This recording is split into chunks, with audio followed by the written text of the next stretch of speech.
Go on with it, but go on with it. Blessings all for my life, man. My thank God for the journey, the earnings, and that's for the plus. Gratitude is a must. See blessings fall by my right hand.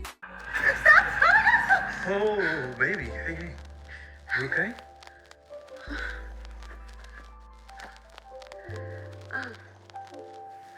You woke up screaming. Did I? Yeah.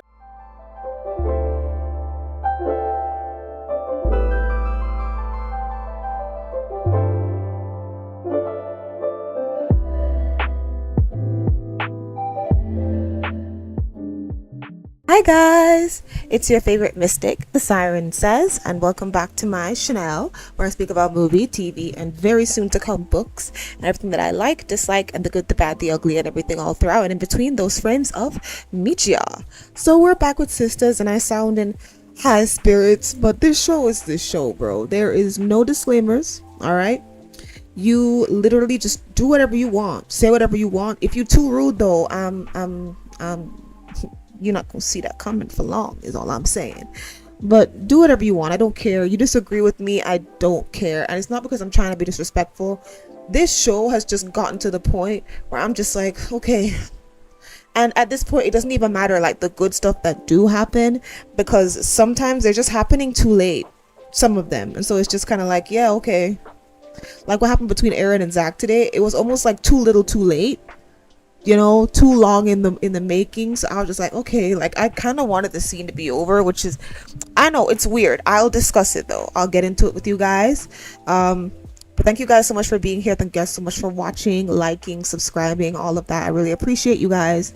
And so let's just get into it, okay? Period, point blank.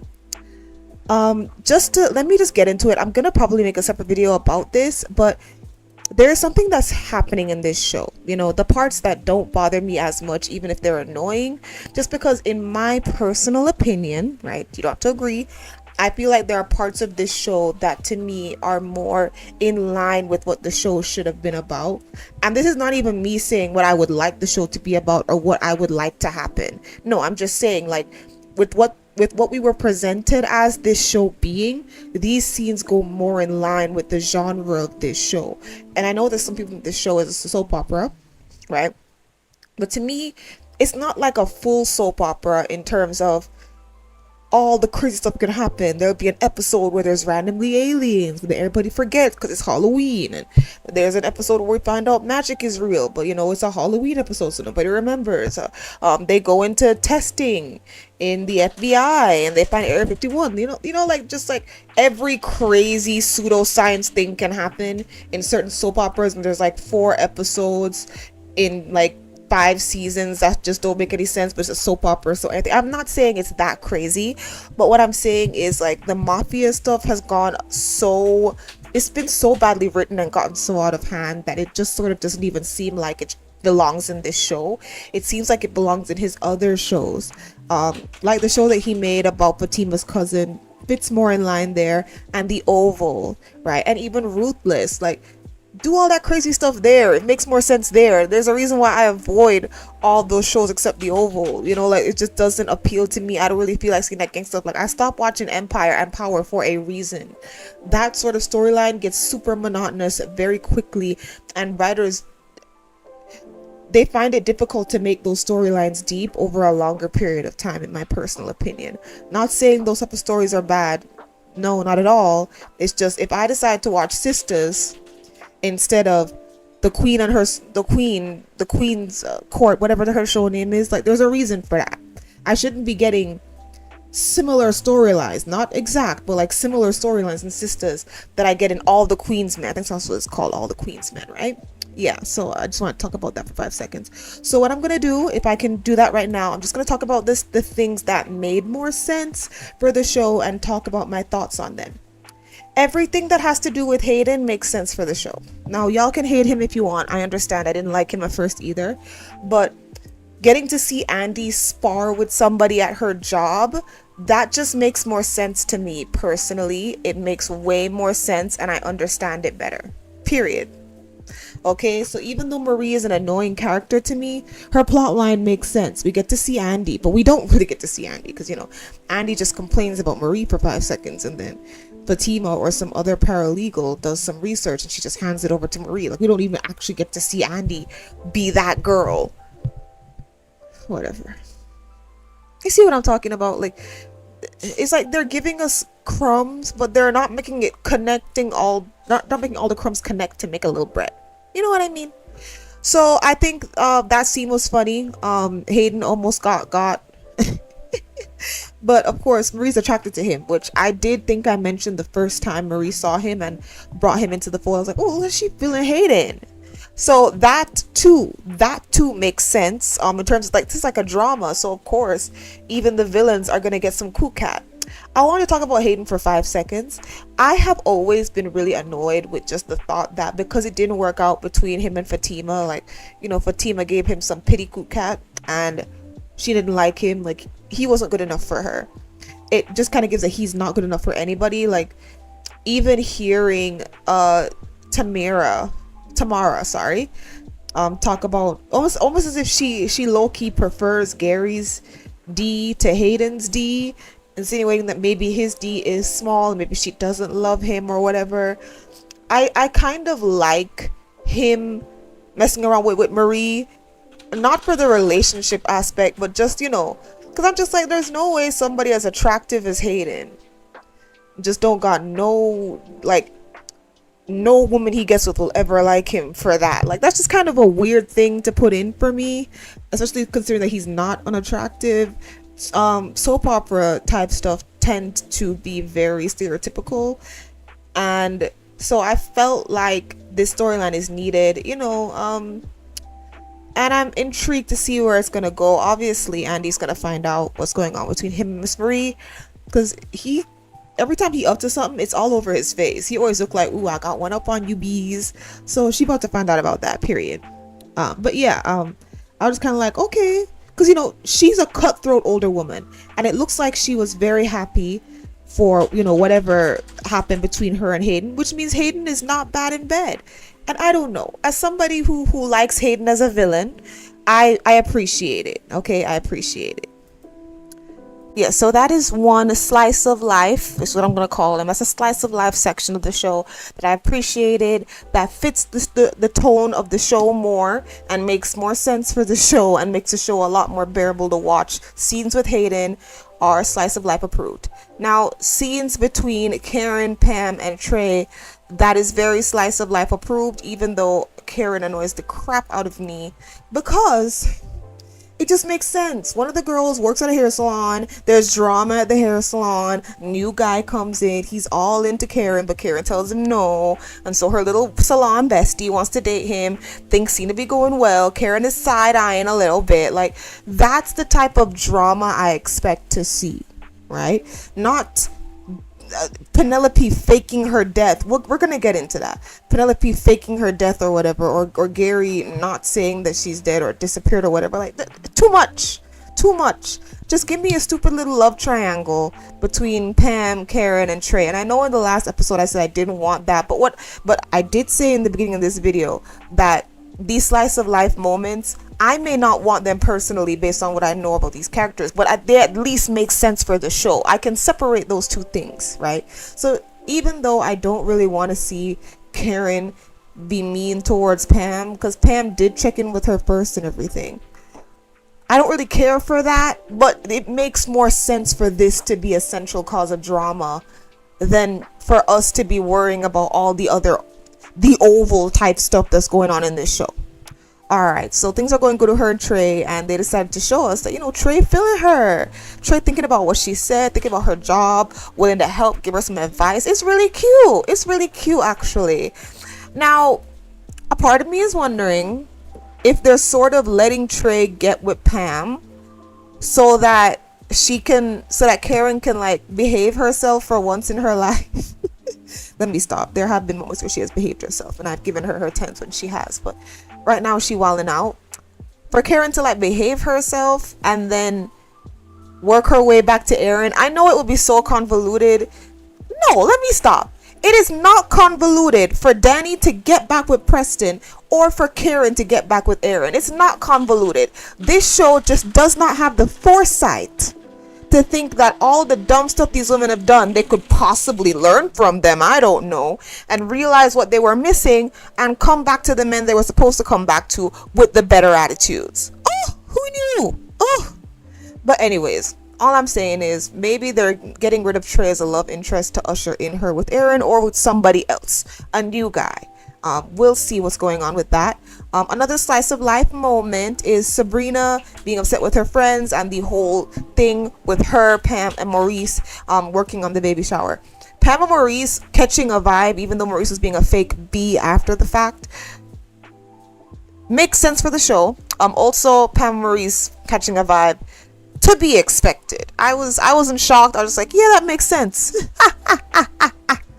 Anyways, I kind of like Sabrina's energy by the end of the episode. I know you guys are like, oh, so you enjoyed her reaming out her man. Yes, I did, because you can't.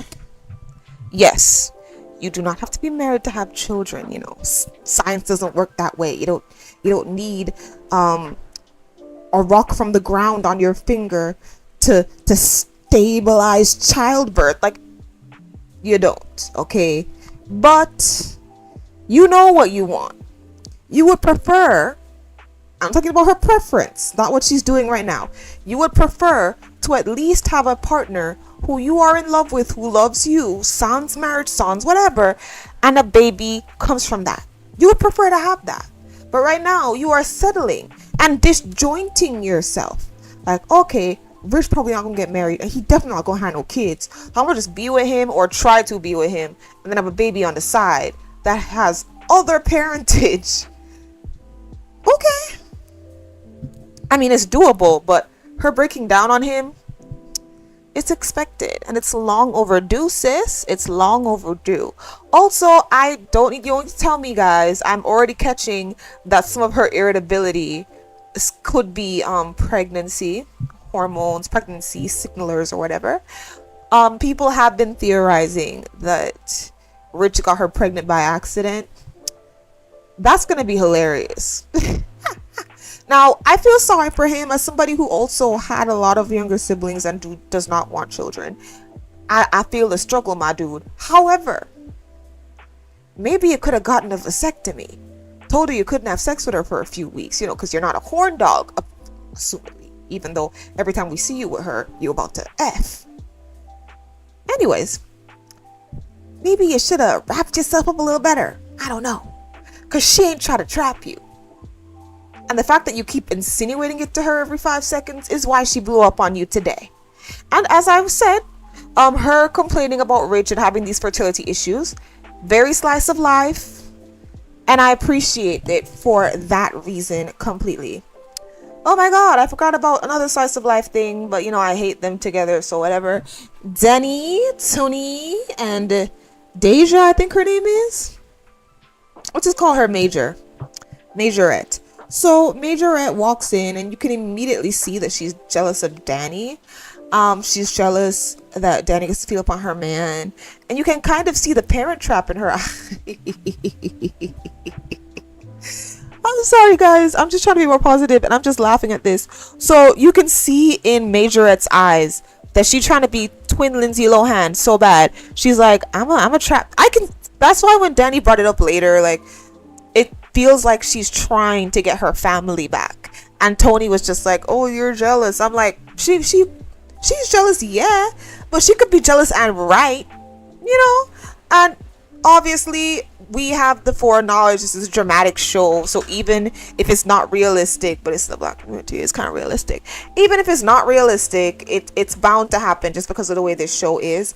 I definitely saw it in her eyes before Danny even said anything. I'm like, why it looked like she want him? You guys remember I said in the previous episode, why you called yourself his wife?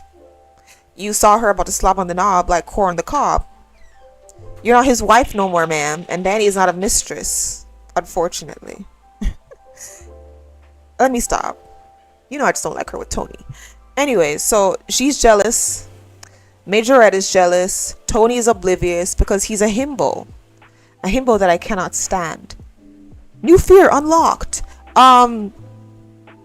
She's like, oh my god, you gotta see my kids. And for a second I was worried that Tony's stupid A would have told her about the handcuffs, because any formality or politeness she had towards Danny, if you got so upset about this, your ex-wife is going to obliterate Danny and tell you to leave her. You know, not getting any of the context that you sort of set up your kid to see one of Danny's woohoo toys because you're dumb. But anyways, yeah, that was a slice of life moment. Don't really care, so we're not gonna get into that too much. Was there any more slice of life moments? Oh yeah, there's something else I don't care for. Aaron and Zach have officially made up, but I want to bring up though, when Zach was like, I want to put this behind us. What do you mean? And when I say what do you mean, it's not me saying I want to fight. You guys know I can't stand when Zach goes back and forth with Aaron. But to me, it's like, why are you coming to Aaron saying we should put this behind us, as if Aaron is the one that comes with the smoke every time he sees you? This is your problem. What I would have preferred, Zacchaeus, is for you to have come to him and said, look, it's not like you haven't annoyed me back, but I did start some of this mess between us, and I wanted to apologize, be the bigger man about this. Now, personally, I don't think he could ever be the bigger man against Aaron, but I would have completely forgot about it because he would have come humbly. What else would he say? I'm sorry. I want to put this behind us, and I know that that's what you've been wanting to do, but I've been blind to it because I've been a little bitter. And honestly, it doesn't even make sense. I love Fatima. She's for me. She's what I want. She's what I need. And I really should have left you and Karen alone. And I'm sorry about that. And then Aaron could have come in, because you know Aaron is a big saver who. Aaron could have been like, look, me and Karen not working out, that wasn't just you. I played a part in that too. She played a part in that. Maybe it just wasn't meant to be. Right? And then you could have been like, I'm happy you came over here and said that because I just want us to be right for the kids. And Zach could be like, yeah, that's why I came. You know, I just want to be right for the kids. And then that stupid ending part where he sort of insulted him, said he got a dad bod, and they went back and forth a little bit. They could have kept that. That's what I want from you, Zach. Don't come here like, yeah, you be on my top the way I'm on your top, so we both need to let it go. Nigga, every time this man sees you, apart from maybe 2 to 3 different times, and you used to see Aaron pretty often, apart from 2 to 3 max different times, Aaron has always been on some kumbaya time. Kumbaya. Aaron is so tired of you that when he saw you at the gym, he was like, oh my god, I'll leave. Like even he's willing to just walk away and leave now. Like, he just can't stand you anymore. And that's your fault. No matter what Karen was saying about you to him, he still tried to have some respect for you. And yes, I'll bring up that when Zach was doing his not an apology, Aaron was trying to bring up the fact that Zach had anger issues and he needs to let that go. Was he wrong? Who started the fights between the two of them? And I mean started. Not saying that Aaron was never involved, not saying that Aaron never fought him before. Started, brewed it, mixed it up, poured the concoction. Zacchaeus. Okay. And I'm sorry for shouting, but I just hate this scene because I know the Zach lovers out there is going to be like, another strike. We love Zach. Look at how he's putting all this behind him. Yeah, at the last possible minute. This is one of the scenes, it's slice of life, but I didn't like it because I don't feel like Zach's apology was the right type of apology. He should have come to him being like, look, I had a few days since we spoke last to think about this, and I really was on one with you a lot. And he could even be petty and say, not to say you haven't been on one as well when it came to the both of us. It takes 2 to tango. There can't be beef with just one person. But I definitely started it. And honestly, there was no reason for me to start it. I should have just moved on. Because that's the truth. I'm not saying that Zach never had any reason to dislike Aaron at all, or that Aaron had never said anything slick. But my only point has always been, why are you going back for this man when you do not want the woman he wants? Why? You have Fatima. Who gives a flying F what Aaron is doing with her. Who cares? Who cares that you think he's too perfect? Who cares? That's her business. If he turns up to be a serial unaliver, oops. Now, I'm not saying he shouldn't care about Karen like that, but he was caring about her like, I want you back. Even though we all know he doesn't necessarily want her back. But bro, just, sickens me. And I will say this again. When Aaron did start to become super petty, and I mean like to the point where he was starting some arguments with Zach, it's after Zach kept coming at him again and again and again and again. And his wealth of patience started to run dry. And you guys would keep coming on Aaron like, oh, remember when Aaron did this and said that and said that? Yes, sure. In the beginning, he said a sly comment here or there because he parroted what Karen was saying to him. But what would you do if your girlfriend or boyfriend or the person you're talking to, the person you're dating, says a bunch of negative stuff about their ex? And then the ex comes around and the ex is mean mugging you and being a bitch the whole time. What would you do? Now, I'm not saying that you have to say anything, but let's stop acting like him saying a sentence or two is like the worst thing ever. And plus, Zach never let him get too much of a word in, because the second he said anything that even looked like disrespect from a distance, Zach was on his case. So I feel like you should have done a better kumbaya, a better let's come together as bros. But fine, y'all not gonna fight no more. I'm happy about that, I have to say. Okay? I'm happy about that. And like I said before, it's another slice of life moment that I'm here for. Alright? Another slice of life moment, possibly the last one, I think, is... Oh, there's two. One slice of life moment that I want to discuss was Maurice and Grayson. At first I was kind of annoyed with Grayson because I feel like Maurice has a point in terms of you should have at least, you know, if you knew that once they got to a certain Grayson, if you knew that once you got into a certain part of the relationship, then you were just going to start making yourself at home and being useful, right? Because he was being useful, right? Ask him how he likes to have certain things cooked. Like, oh, you know, you talk about food with your partner. Right? And then like, oh, how do you clean? Are you like super OCD? Are you organized? Are you a little bit messy? Are you control chaos? Like your house is in a mess, but it's not like organized, but you know where everything is. Like have those type of conversations when you want to like be in somebody's home a lot. And I think it's interesting that Tyronius Perinius is giving Maurice the same issue that all the other girls have, where their partners, no matter how long they have been dating them, don't seem to know that much about them. What I will give Tyronius Perinius is that Maurice's issues with Grayson make a lot more sense than the other girls' issues with their boys. Like to me, the other girls' issues with their men was just kind of like, you could have been talking about some of this stuff by the third or fourth date. Y'all been banging these niggas for months and they don't know some of the most like basic date night question stuff about you. Whereas with Maurice, it's more of you live with somebody for a couple months and you find these things out. Like you find out how they feel about certain different cultures of food. You found that you do not bake oxtail. I'm Jamaican, so I'm just gonna bow out of that one, because you baked oxtail, my brother. Yeah, okay.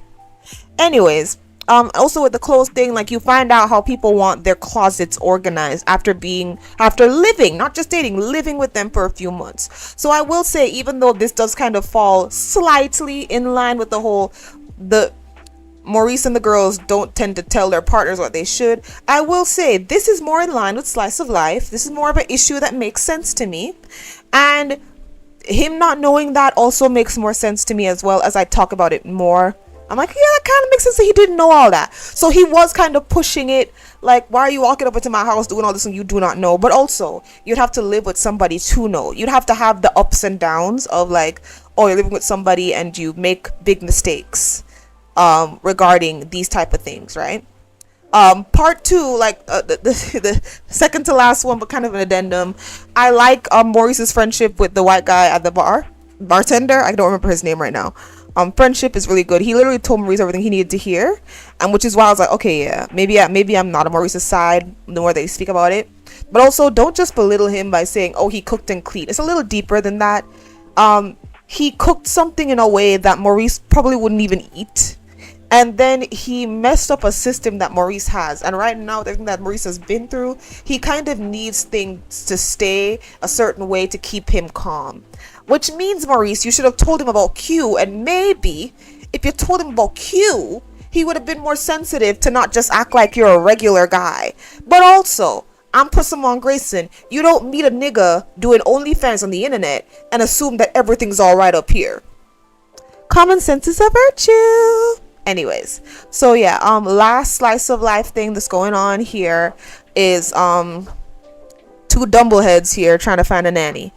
Makes sense. I don't know why Zach didn't just say, even though I don't know what his job is, I feel like he really could just be taking care of the house and his son, but apparently he got a lot of business, whatever. Let me know what Zach's job is down below, guys, please and thank you. Okay, we'll get a nanny because you did not ask for this child, so let me get a nanny to help take care of the really rough parts so you can at least go to school. You see how Fatima had to be the one to come up with that? I don't like Zach, guys. I really don't. But whatever. They didn't annoy me too much this episode. It is what it is. Now on to the last part of this episode that I'll talk about. The two last parts that have to do with all the espionage and dumb stuff. So Penelope is alive. Penelope is alive, right? Let's have that conversation right now, right? Makes sense. I didn't think she was really dead. The baby's gone. Popular opinion, I'm kind of happy the baby's gone. Not how it left or do I want babies? No. But like, good, you don't have nothing tying you to this man no more. Because I really felt like Penelope was being a little ditzy in the way she just continued to go back and forth with him, in my personal opinion. So at least now you don't have anything, especially not biological, to tie you to this man. When he finds out you're alive again, which he will, plot armor, you can be like, well, ain't nothing tying me to you but me pushing you in this jail cell. Bye bye. We'll see if Andy is able to keep this a secret.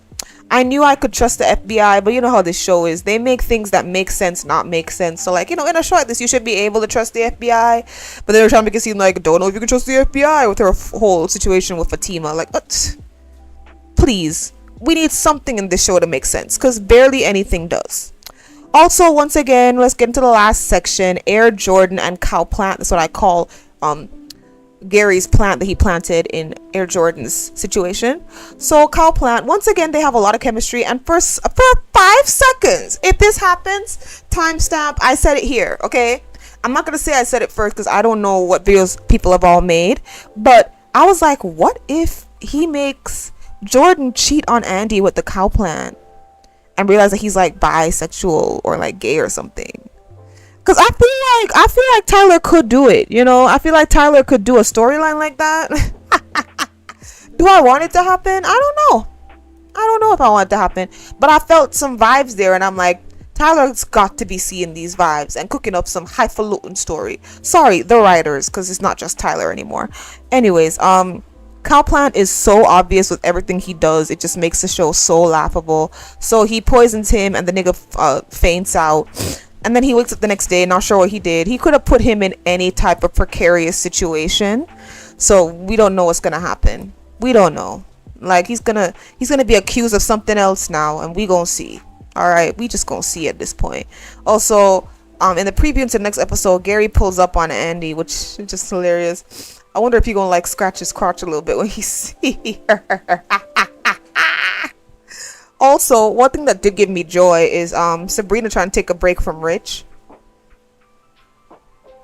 Look, if they were going to make it work, they would have had some tough conversations that we could have seen on screen and had fun watching that. But considering that they're not having no tough conversations on screen, looks like she gonna have to leave you. Period.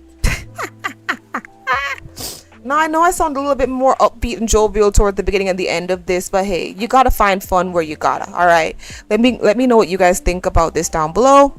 Also, as it pertains to House of the Dragon, I'm not going to be doing episode by episode. I'll either do the first half of the season and the second half, meaning 2 videos, or just one whole video on the whole thing. Because I kind of already know how it's going to end. It's just how these actors portray it and the details that I didn't get to see. I just saw big spoilers like, oh, somebody dies like this and somebody dies there. But I don't necessarily remember how certain people die or get married or whatever, where and when, babies or no babies. I don't really know everything, but I know like the big stuff. So you'll get House of Dragon videos later on.